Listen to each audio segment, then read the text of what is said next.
पोळा आणि तान्हा पोळा हा सण आपल्या सर्वांनाच ठाऊक आहे। पोळ्याच्या दिवशी बैलांना सजवून त्यांची पूजा करून त्यांना पुरणपोळीचा नैवेद्य खाऊ घालतो आणि बैलांची मिरवणूक काढली जाते। तर तान्हा पोळ्याच्या दिवशी लाकडी बैलांसोबत बालगोपालांची धम्माल असते।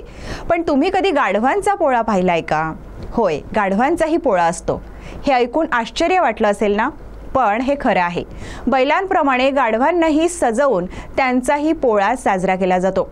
महाराष्ट्रात एक असं ठिकाण आहे जिथे बैल नाही तर गाढवांचा पोळा साजरा होतो। गाढवांवरच उपजीविकेचं ओझं वाहणारे लोक या मेहनती प्राण्यांप्रती कृतज्ञता व्यक्त करण्यासाठी हा पोळा साजरा करतात। अकोल्यातील अकोटमध्ये पोळ्याच्या दुसऱ्या दिवशी गाढवांचा पोळा भरतो।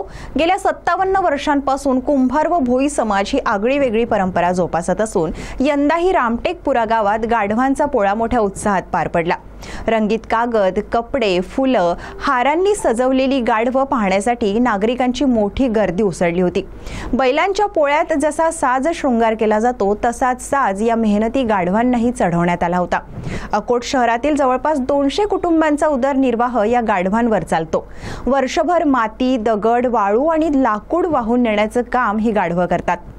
त्यामुळे त्यांच्या मेहनतीचं कौतुक करण्यासाठी हा पोळा साजरा केला जातो। या दिवशी मालक गाढवांची आरती करतात, त्यांना चांगलं खाऊ घालतात आणि या प्राण्यांप्रती कृतज्ञता व्यक्त करतात। गेल्या 57 वर्षांपासून ही परंपरा सुरू असून आजही ती तेवढ्याच श्रद्धेने साजरी होते। मालक आणि गाढवांमधील नातं केवळ श्रमाचं नाही तर भावनिकही आहे।